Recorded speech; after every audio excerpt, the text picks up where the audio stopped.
The Galactic Trade Council's emergency session had been called for the third time in 2 standard cycles. Admiral Zethkar of the Vorthak Empire stood before the massive holographic display, his forearms crossed in frustration as he addressed the assembled representatives from across known space. "The raids are getting worse," he announced, his translator converting his growling native tongue into the common galactic language. "The Crimson Marauders have destroyed another 3 shipping convoys in the Kepler sector. That's 15 merchant vessels lost this month alone." A ripple of concerned chittering arose from the insectoid Clixian delegation, while the crystalline beings of the Resonance Collective hummed in harmonic distress. The room's atmosphere grew thick with worry and barely contained anger.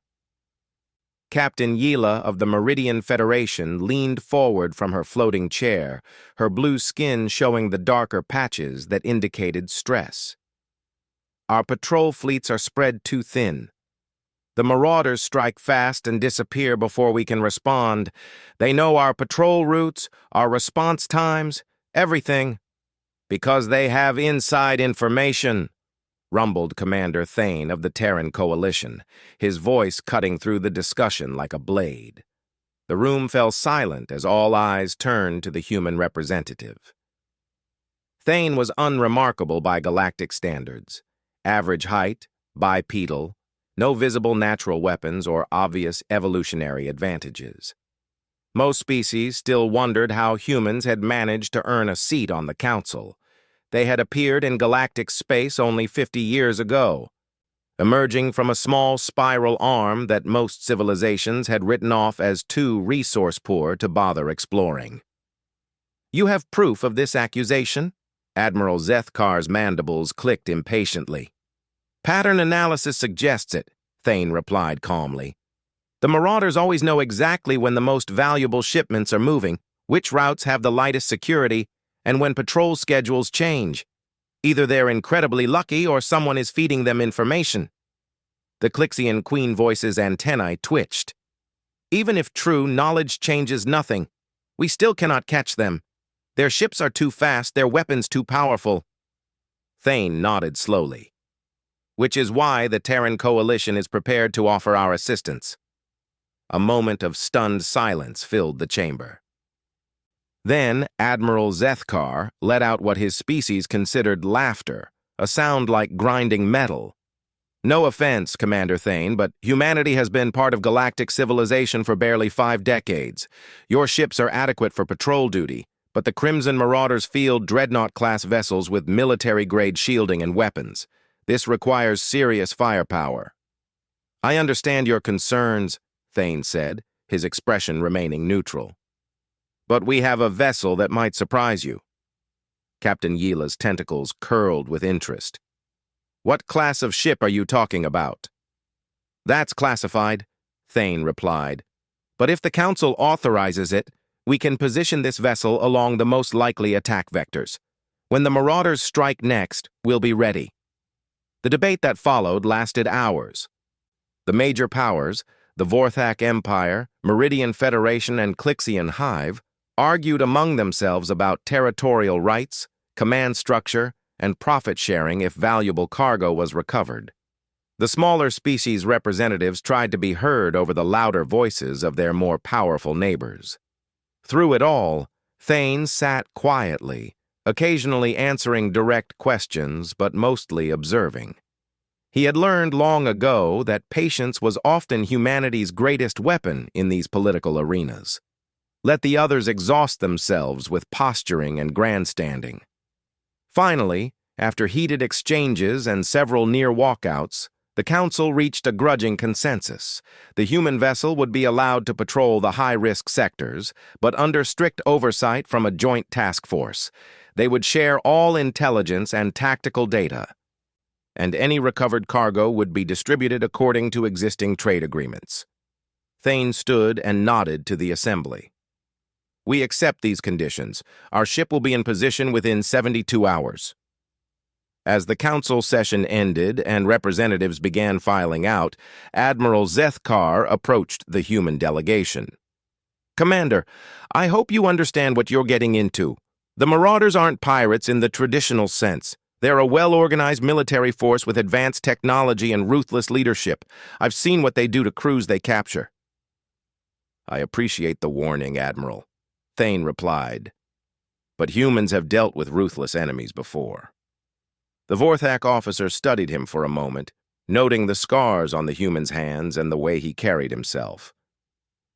There was something about this species that the Admiral couldn't quite identify, a quality that set them apart from other races. They seemed unremarkable on the surface, but there was an underlying tension, like a coiled spring waiting to be released. "Very well," Zethkar said finally.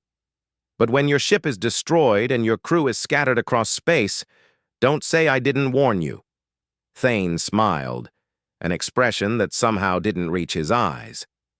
"We'll keep that in mind." 3 days later, the massive trade convoy Prosperity's Dream began its journey through the contested Kepler sector. 47 merchant vessels carrying everything from rare metals to luxury goods formed a defensive formation, escorted by 12 patrol ships from various council fleets. Hidden among the escort vessels was something that registered on sensors as a standard human frigate. The ship's designation read as TSS Meridian's Hope, and its energy signatures matched those of other human patrol craft. To outside observers, it appeared to be exactly what its identification claimed, a modest warship suitable for anti-piracy operations. Captain Sarah Chen stood on the bridge of what the galaxy believed was the Meridian's Hope, watching the convoy's progress on the tactical display. Around her, the bridge crew went about their duties with the quiet efficiency that marked all human military operations. "Long-range sensors are picking up anomalous readings at the edge of the system," reported Lieutenant Commander Jackson from the sensor station. "Could be gravitational shadows from incoming ships." "Time to intercept if they're hostile?" Chen asked. "Approximately 18 minutes at current vector and speed." Chen nodded and activated her command console. Deep within the ship, systems that didn't officially exist began to power up. The vessel's true nature started to emerge like a butterfly shedding its chrysalis. "All stations, this is the captain," she announced over the ship's communication system. "We have possible incoming hostiles. Prepare for combat operations. Deploy full countermeasures and bring all systems online." The changes weren't immediately visible from outside. The ship maintained its frigate-like silhouette and continued broadcasting standard human identification codes. But inside the hull, armor plating slid into position. Weapon systems emerged from concealed bays, and the ship's true power core began spinning up to full output. Dr. Elizabeth Vasquez, the ship's chief science officer, monitored the transformation from her station. She had been part of the team that designed this vessel, and even she was still amazed by what human engineering had accomplished. The project had taken 15 years and resources from across the entire Terran coalition, but the result was something that would fundamentally change humanity's position in galactic politics. "Captain," she reported, "all stealth systems are online. We're ready for full deployment." "Excellent. Maintain standard frigate signature until contact is confirmed hostile." On the convoy's command ship, Admiral Zethkar watched the approaching sensor contacts with growing concern. His tactical officer, a young Vorthak named Kelth, studied the readings with 4 eyes, while his other pair monitored defensive systems. "Sir, I'm reading 12 large vessels approaching from multiple vectors. Mass and energy signatures match known Marauder configurations." "Just as we expected," the Admiral muttered. "They can't resist a target this valuable." He opened a communication channel to all escort vessels. "All ships, prepare for combat. Form defensive perimeter around the merchant vessels. Do not allow any Marauder ship to reach the cargo carriers." The response was immediate. Council warships moved into position, their shields powering up and weapon systems coming online. It was an impressive sight, some of the most advanced military technology in known space preparing for battle, but Admiral Zethkar couldn't shake his unease. Something felt different about this engagement. The Marauders were approaching with unusual boldness, almost as if they weren't concerned about the escort fleet's firepower. "Sir," Kelth reported, "the Marauder ships are accelerating beyond normal parameters. They'll reach weapons range in 12 minutes. Alert all vessels to prepare for—" The Admiral's order was cut off as space around the convoy erupted in brilliant flashes of light. The Marauder fleet had opened fire from extreme range, with weapons that shouldn't have been able to reach their targets.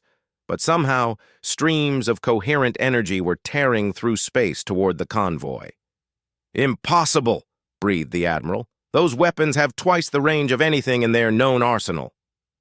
The Council escort ships scrambled to respond. But they were caught off guard by the unexpected attack range. Several patrol vessels took hits before they could raise their shields to full power, their hulls buckling under the assault. On the bridge of the disguised human ship, Captain Chen watched the battle unfold with calm analysis. "Weapons officer, begin target analysis. I want firing solutions for all hostile vessels." "Aye, Captain. Computing now." Commander Torres worked at his console, data streaming across multiple displays as the ship's targeting systems locked onto the approaching Marauders. "Captain," Dr. Vasquez called from her station, "I'm detecting unknown energy signatures from the Marauder vessels. Their weapons are operating on principles I've never seen before. The Council ships are taking heavy damage." Chen nodded grimly. Intelligence reports had suggested the Marauders were upgrading their technology, but this was beyond anything they had anticipated. The enemy had somehow acquired weapons that significantly outclassed standard galactic military equipment. "Time to intervention?" she asked. 6 minutes until we can engage with conventional weapons," Torres reported. "But Captain, with respect, conventional weapons won't be enough. The Marauders are systematically destroying the escort fleet." Chen looked at the tactical display, watching as another Council ship's shield failed under the relentless bombardment. The Meridian Federation cruiser Shining Dawn listed badly to starboard, atmosphere venting from multiple hull breaches. "Dr. Vasquez, what's the status on our primary systems?" "All systems are green, Captain. We can deploy at your command." Chen took a deep breath. What they were about to do would change everything. Once the truth about this ship became public knowledge, humanity's position in the galaxy would be forever altered.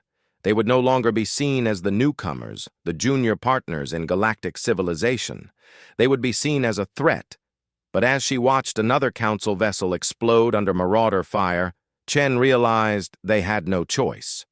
The convoy was about to be destroyed, and thousands of crew members would die if something didn't change the balance of this battle.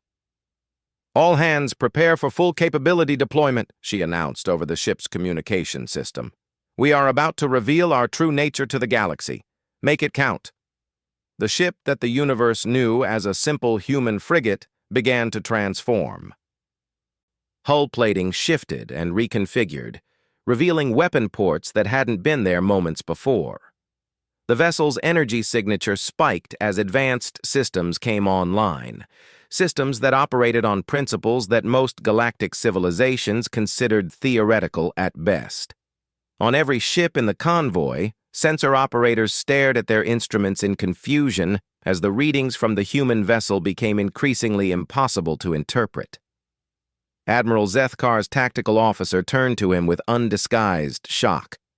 "Sir, the human ship. Something's happening to it. Its mass readings are fluctuating wildly, and I'm detecting energy patterns that don't match any known technology." The Admiral studied his own displays, his mind struggling to process what he was seeing. "That's impossible. It's just a frigate. A patrol ship." But even as he spoke, he knew that whatever was happening to the human vessel was far beyond the capabilities of any frigate in any fleet. The ship's transformation was unlike anything he had witnessed in 4 decades of military service. "Sir," Kelth reported, his voice tight with uncertainty, "the human ship is moving. It's moving directly toward the Marauder fleet." On the bridge of the transforming vessel, Captain Chen settled into her command chair as the ship completed its metamorphosis. Around her, the bridge itself had changed. additional stations rising from the deck as advanced tactical systems came online. "All systems report ready, Captain," Dr. Vasquez announced. "The ship is at full combat configuration." Chen looked at the tactical display, now showing a level of detail that would have been impossible with standard galactic technology. Every Marauder ship was clearly marked, their weapons capacities analyzed, their shield configurations mapped, and their probable tactical responses calculated. "Weapons, you are authorized to engage at will," she commanded. "Show them what humans are really capable of." The ship that had masqueraded as the TSS Meridian's Hope opened fire. Space itself seemed to bend around the human vessel as it accelerated toward the Marauder fleet. What should have been impossible according to galactic physics was happening before the eyes of every sensor operator in the convoy. The ship that had appeared to be a simple frigate was moving at velocities that exceeded anything in recorded history. Commander Yila of the Meridian Federation watched from her command ship's bridge as her instruments tried desperately to track the human vessel's movement. Her science officer, a brilliant Meridian physicist named Dr. Coral, stared at his readings with undisguised confusion. "Commander, the human ship is exceeding our maximum theoretical velocities by a factor of 4, he reported, his voice filled with disbelief. "According to our calculations, the inertial forces alone should have liquefied the crew." "Then your calculations are wrong," Yila replied, though she couldn't hide her own amazement. "Focus on the tactical situation. Can you determine their weapons capabilities?" Before Dr. Coral could respond, the human vessel engaged the lead Marauder ship. The result was unlike anything any of them had witnessed in modern warfare. The weapon that emerged from the human ship wasn't the familiar energy beams or projectile bursts that dominated galactic combat. Instead, streams of something that looked like liquid lightning reached across the void, striking the Marauder vessel's shields with surgical precision. The enemy's defensive barriers, which had been shrugging off the combined firepower of the Council fleet, simply vanished. "Shields completely penetrated," reported the human ship's weapons officer, Commander Torres, his voice steady despite the magnitude of what had just occurred. "Target's defensive systems are offline." Captain Chen nodded as she watched the tactical display update in real time. "Begin systematic disabling of hostile vessels. Precision strikes only. I want prisoners for interrogation." The transformed human ship moved through the Marauder formation like a predator among prey. Its weapons reached out with impossible accuracy, each strike precisely calculated to disable specific systems without destroying the target vessels entirely. Engine blocks were severed from hulls with surgical precision, weapon systems were vaporized without damaging surrounding structures, and command bridges were isolated by destroying the connections to the rest of their ships. On the Marauder command vessel, Crimson Dominion, Captain Vex Thrandock of the notorious Raider fleet stared at his tactical displays in growing horror. His species, the reptilian Saurians, had built their reputation on being the most feared pirates in known space. Their technology was advanced, their tactics ruthless, and their ships nearly invincible. But whatever was attacking them wasn't following the established rules of galactic warfare. "Report!" he snarled at his tactical officer, his forked tongue flicking out to taste the fear in the air. "Sir, the unknown vessel has disabled 6 of our ships in the past 3 minutes, the officer replied, his scales pale with terror. "Their weapons are unlike anything in our databases. They're cutting through our shields as if they weren't there." "Impossible! Our shield technology is centuries ahead of anything these primitive humans possess." But even as he spoke, another of his ships, the heavy cruiser Blood Fortune, went dark as mysterious energy weapons severed its power distribution network. The massive vessel hung dead in space, its crew alive but completely helpless. Thrandock opened a communication channel to his remaining operational ships. "All vessels, concentrate fire on the human ship. Maximum power. Destroy it before it can." His order was interrupted as something impossible happened. The human vessel, which had been engaging his fleet at medium range, suddenly wasn't there anymore. His sensors showed it had vanished completely, as if it had simply ceased to exist. "Where did it go?" he demanded. "Unknown, sir. All sensors show negative contact."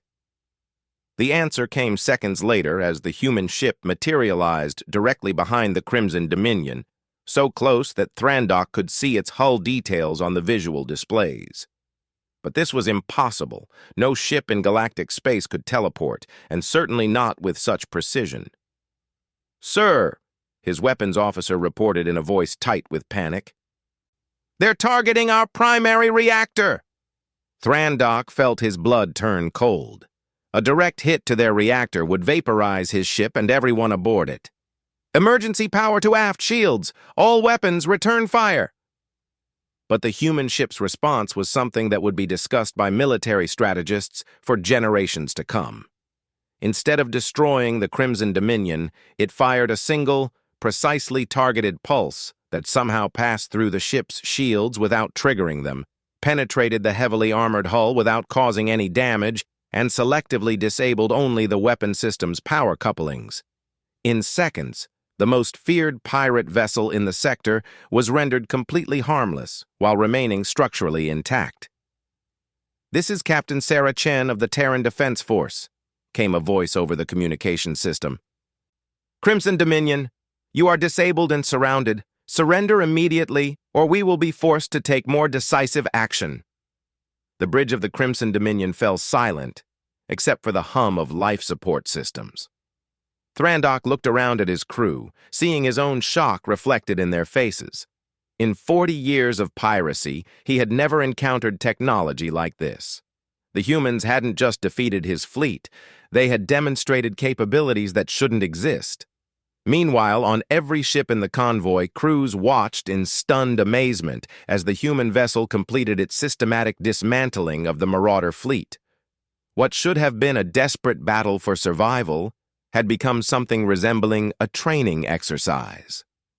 Admiral Zethkar stood on his bridge, all four of his arms hanging limp at his sides as he struggled to process what he was witnessing. His decades of military experience provided no framework for understanding what he was seeing. "Kelth," he said quietly to his tactical officer, "run a complete analysis of the human vessel's capabilities. I want to know everything." The young Vorthak worked frantically at his console, but after several minutes, he looked up with an expression of complete bewilderment. "Sir, the computer can't complete the analysis. The human ship's technology appears to operate on principles that don't exist in our scientific databases." "What do you mean?" "Their weapons seem to selectively ignore certain types of matter while interacting with others. Their propulsion system shows no reaction mass or energy waste that we can detect." "And, sir," Kelth hesitated. "Continue." "The ship's mass readings are inconsistent. Sometimes it registers as a frigate-sized vessel, other times as something massive enough to be a battleship. It's as if the ship itself is variable." Admiral Zethkar closed his primary eyes while keeping his secondary pair focused on the displays. In all his years of service, he had prided himself on understanding the tactical situation in any engagement, but this human vessel had rendered all of his experience irrelevant. On the human ship, Dr. Vasquez monitored the engagement from her science station while simultaneously recording detailed sensor readings of the Marauder technology. The enemy weapons were indeed more advanced than standard galactic systems, but they were still operating within conventional physics frameworks. "Captain," she reported, "I'm detecting some interesting energy signatures from the Marauder vessels. Their weapons appear to be based on quantum field manipulation. Definitely not standard galactic technology." "Origin?" Chen asked. "Unknown. But the quantum resonance patterns suggest this technology came from outside our local galactic region. These pirates have been in contact with someone from far beyond Council space." Chen nodded grimly. This confirmed intelligence reports that had been filtering back to Earth for months. The Marauders weren't just pirates who had gotten lucky with some advanced weapons. They were being supplied by someone with technology that rivaled or exceeded even humanity's capabilities. "How many ships remain operational?" she asked. "3 vessels still have maneuvering capability," Torres reported from the weapons station. "The rest are dead in space but intact. No casualties reported on any vessel." "Outstanding. Commander Torres, disable the remaining ships but maintain non-lethal parameters. I want their crews alive for interrogation." The final phase of the engagement lasted less than 2 minutes. The remaining Marauder vessels, seeing the fate of their compatriots, attempted to flee, but the human ship demonstrated yet another impossible capability. It seemed to be in multiple places at once, cutting off escape routes with a speed and precision that defied explanation. Dr. Coral, the Meridian physicist, had given up trying to understand the sensor readings. "Commander Yila," he said quietly, "I need to revise some fundamental assumptions about physics." "How so?" "The human ship appears to be manipulating space-time itself, not just bending it for faster-than-light travel, but actively reshaping local space to achieve tactical advantages. The implications are—" He trailed off, unable to find words. "Are you saying they've mastered dimensional technology?" "I'm saying they've mastered something beyond dimensional technology, something that makes our most advanced theories look like primitive mathematics." As the last Marauder vessel went dark, the human ship moved back toward the convoy. But instead of returning to its position in the escort formation, it began broadcasting a message on all frequencies. "This is Captain Chen to all vessels in the convoy," her voice carried across space with perfect clarity. "The immediate threat has been neutralized. All Marauder vessels are disabled but intact. Their crews are alive and will be transferred to Council custody for interrogation and trial." Admiral Zethkar found his voice. "Captain Chen, this is Admiral Zethkar. Your assistance has been noted. However, I believe some explanations are in order." "Understood, Admiral. We'll be happy to brief the Council on recent events. However, I should inform you that this engagement has revealed some disturbing information about Marauder technology and their probable allies." Before the Admiral could respond, Captain Yila's voice joined the conversation. "Captain Chen, speaking as a representative of the Meridian Federation, I want to formally thank you for your intervention. However, I must ask, what exactly is that ship you're commanding?"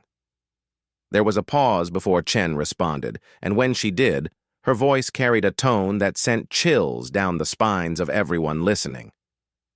"That's classified, Captain, but I can tell you that what you witnessed today represents only a small fraction of humanity's actual capabilities."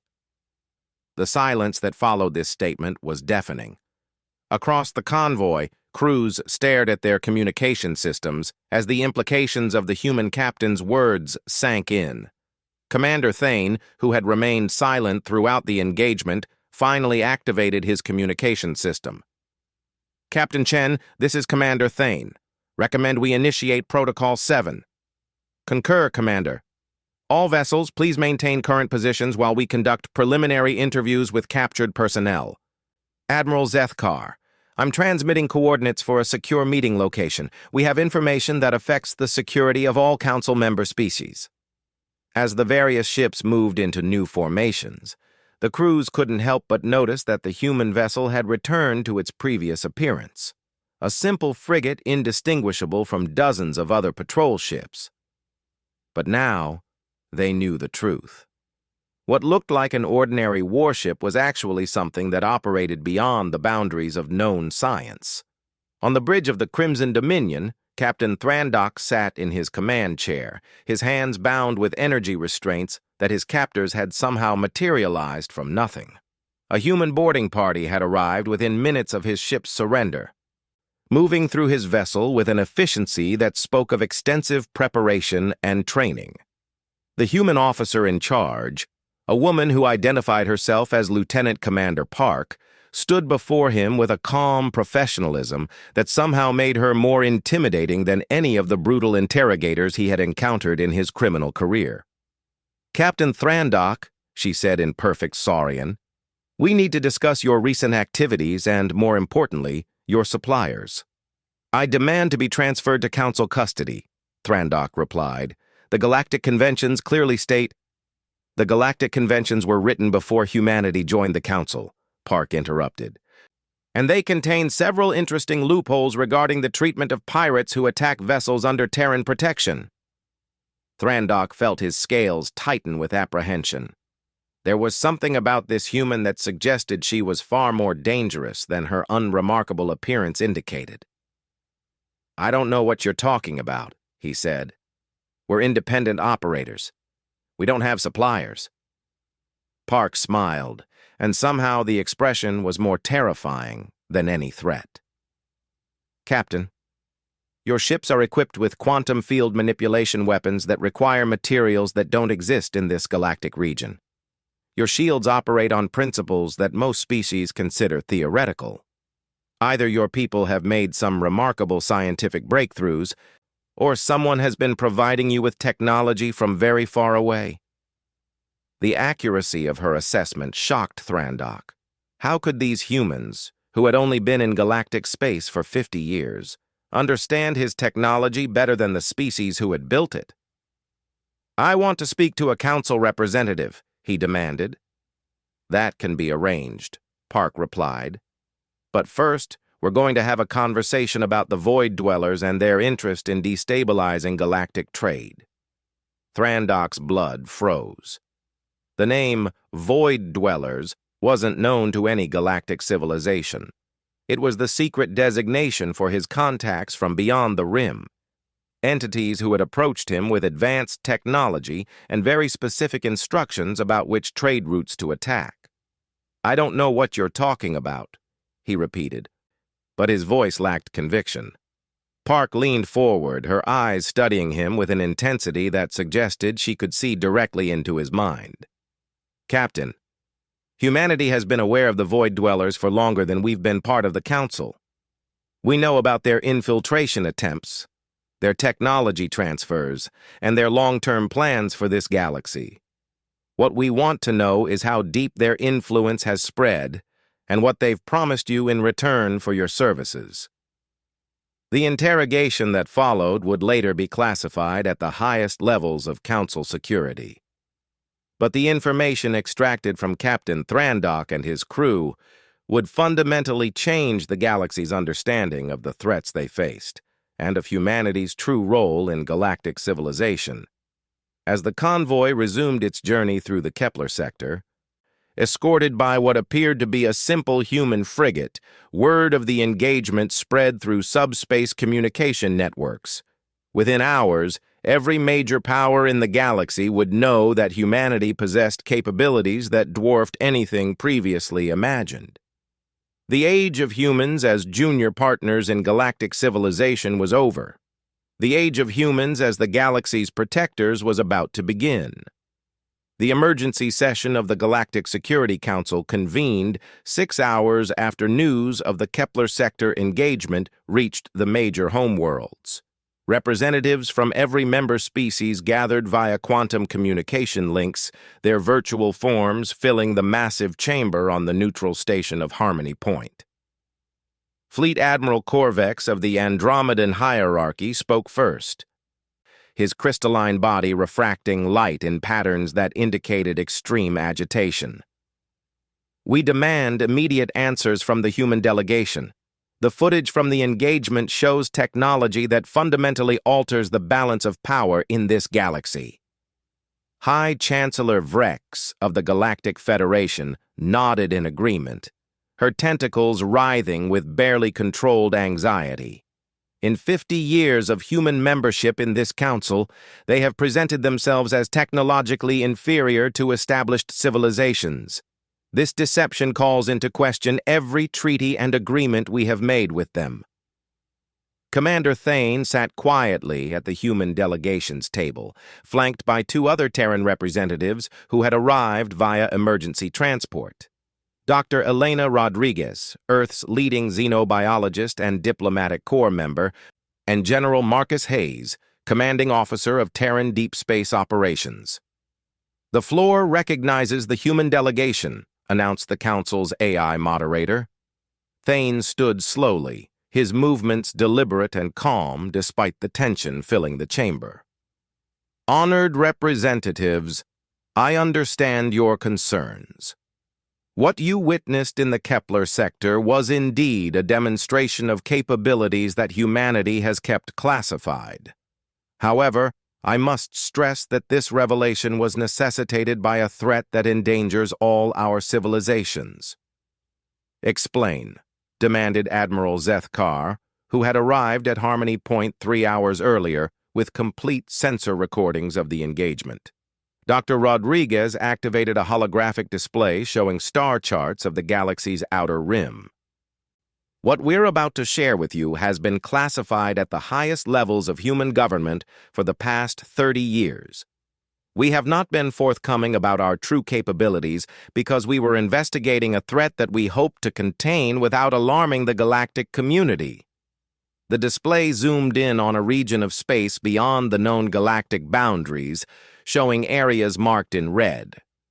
"We call them the Void Dwellers, entities from a galaxy cluster approximately 2 million light-years distant. They have been systematically infiltrating our galaxy for over a century, long before humanity achieved faster-than-light travel." A ripple of shocked exclamations swept through the chamber. The concept of intergalactic travel was considered purely theoretical by most Council species. General Hayes stepped forward, his scarred face grim with the weight of classified knowledge. 35 years ago, human deep space explorers detected anomalous signals from beyond our galactic rim. What we found was evidence of a vast intelligence network that had been observing and manipulating galactic civilizations for generations. "Impossible," declared High Chancellor Vrex. "The energy requirements alone for intergalactic communication are beyond any known technology." "With respect, Chancellor," Dr. Rodriguez replied, "they're beyond any known Council technology. But the Void Dwellers operate on principles that make our most advanced physics look primitive. They exist partially outside normal space-time, which allows them to influence events across impossible distances." The holographic display changed to show intercepted communications and energy signatures. "The technology you saw Captain Thrandok's forces using? It's Void Dweller tech, provided specifically to destabilize galactic trade and create political tensions between member species." Admiral Korvex's light patterns shifted to deep blue, an indication of profound concern among his people. "Are you suggesting that recent conflicts between the hierarchy and the Federation were artificially induced?" "We're suggesting that many of the tensions plaguing the Council over the past decades have been carefully orchestrated," General Hayes confirmed. "The Void Dwellers' strategy is elegant in its simplicity. Provide advanced weapons to criminal organizations, encourage territorial disputes, and gradually weaken galactic unity until civilizations turn on each other." The chamber fell silent as the implications sank in. Captain Yila, attending via communication link from her ship, was the first to speak.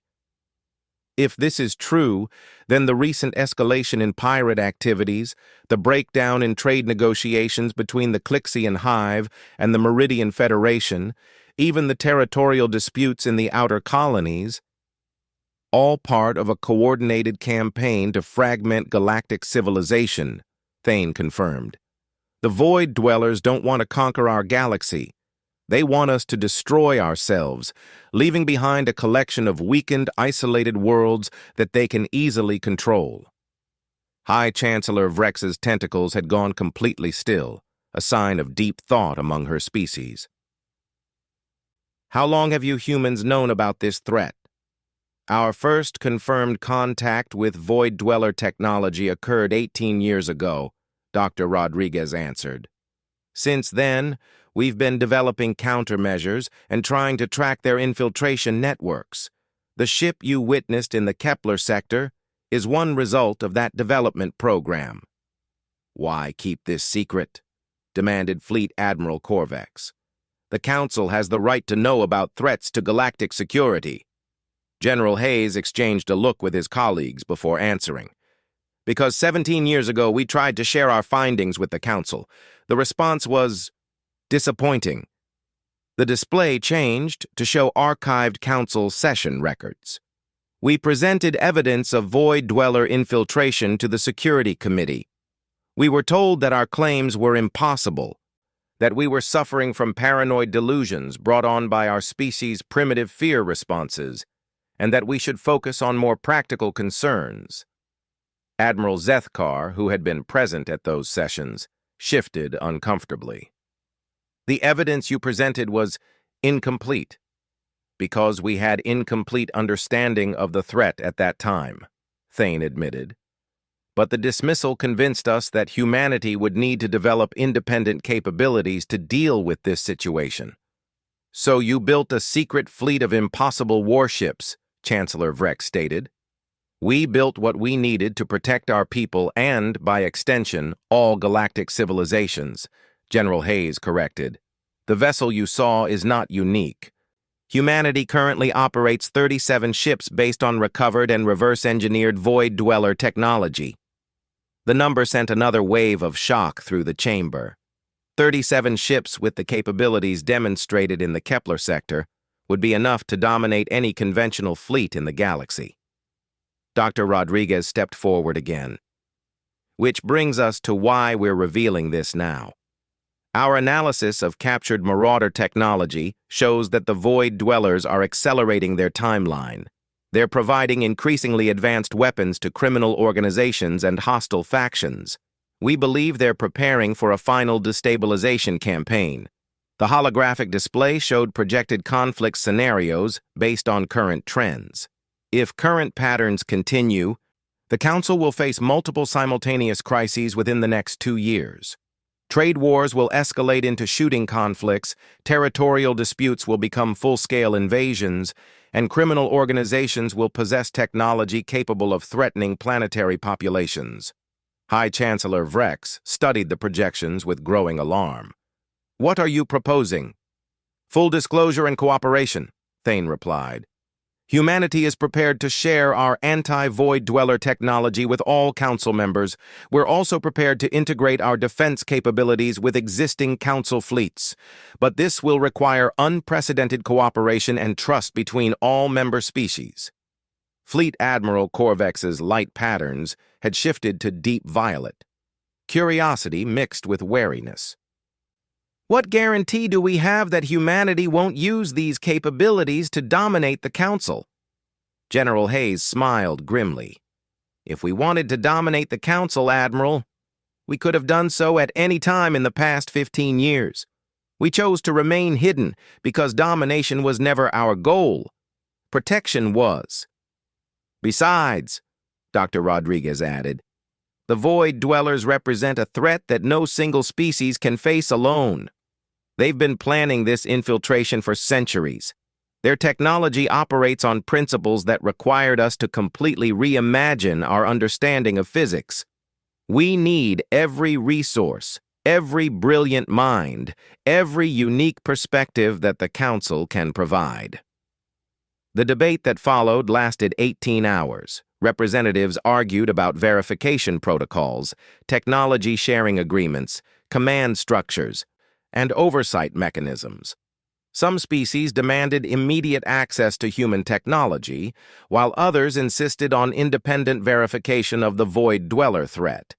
Through it all, the human delegation remained patient and cooperative, providing detailed technical specifications, historical records, and strategic analyses. They answered every question with the thoroughness of people who had been preparing for this moment for years. Finally, as the debate reached its conclusion, High Chancellor Vrex called for order. The question before us is simple, she announced. Do we trust humanity's assessment of this threat, and are we prepared to work together to address it? The vote was closer than the humans had hoped, but decisive enough to move forward. 23 species voted in favor of the proposed cooperation, 8 voted against, and 4 abstained. Admiral Zethkar, despite his initial skepticism, was among those voting in favor. "I've seen what human technology can do," he told the assembly. "If they say we face an existential threat, I believe them. And if they're willing to share their capabilities rather than use them to dominate us, then we would be fools not to accept their assistance." The Terran Council Defense Initiative was formally established 6 months later. The program brought together the brightest minds from across the galaxy to study Void Dweller technology, develop countermeasures, and create integrated defense systems that combined human capabilities with the diverse strengths of other species. Captain Sarah Chen found herself promoted to Admiral and placed in command of the initiative's Rapid Response Fleet, the TSS Meridian's Hope. No longer required to maintain its disguise, was revealed in its true configuration, a vessel that combined human engineering with technologies derived from a dozen different member species. But the ship was no longer unique. Shipyards across Council space were producing vessels based on hybrid designs that incorporated the best innovations from every member civilization. Clixian hive mind coordination systems were integrated with human space-time manipulation technology. Andromedan crystal matrix computers were combined with Meridian quantum field generators. The result was a fleet unlike anything the galaxy had ever seen.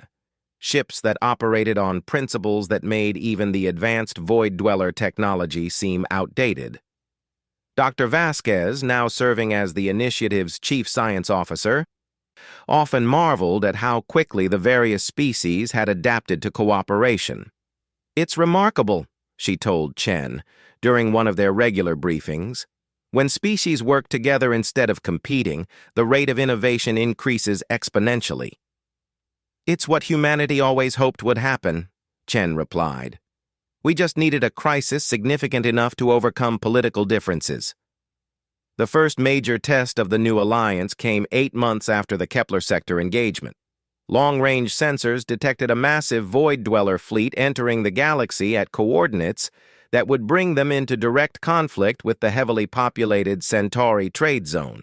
The response was swift and coordinated. Ships from every member species converged on the threat, their crews working together with an efficiency that would have been impossible under the old Council structure. Human vessels provided tactical coordination and advanced weapons platforms. Vorthak ships contributed heavy assault capabilities. Meridian vessels offered superior sensors and electronic warfare systems.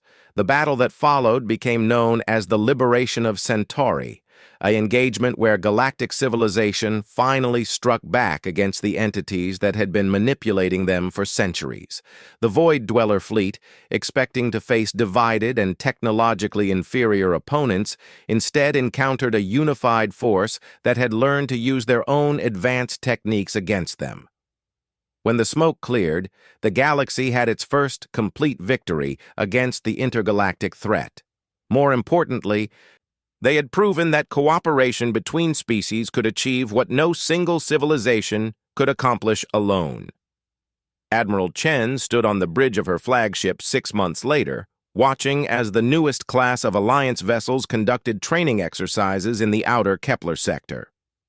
The ships moved with a coordination that seemed almost artistic, each vessel contributing its unique capabilities to create tactical formations that would have been impossible with any single species technology. "It's beautiful," commented Commander Torres, who had been promoted to serve as Chen's tactical coordinator. "It's what we always hoped the galaxy could become," Chen replied. "It just took an external threat to make it happen." A communication alert chimed, and Dr. Rodriguez's face appeared on the main display. "Admiral, we're receiving reports from our deep space monitoring stations. The Void Dwellers appear to be withdrawing their infiltration networks from several sectors." Chen nodded with satisfaction. "They're realizing that their strategy has backfired. Instead of dividing us, they've unified us. What's our next move?" Chen looked out at the training fleet, watching ships from a dozen different species working together with perfect coordination. "We keep building, Doctor. We keep learning. And we make sure that no external threat ever again finds the galaxy divided and vulnerable." The engagement in the Kepler sector had lasted less than an hour, but its consequences would shape galactic civilization for generations to come. Humanity had revealed itself not as conquerors or dominators, but as protectors and unifiers. They had shared their greatest secrets not for advantage, but for the common defense. And in doing so, they had helped create something that neither humans nor any other species could have achieved alone. A truly united galactic civilization capable of defending itself against any threat, no matter how advanced or alien. The universe that had been amazed by human capabilities would remain amazed by what those capabilities made possible when combined with the diverse strengths of all galactic species working together toward a common goal. Years later, historians would mark the Kepler sector engagement as the moment when galactic civilization truly began, not as a collection of competing species, but as a unified community of worlds standing together against the darkness between the stars.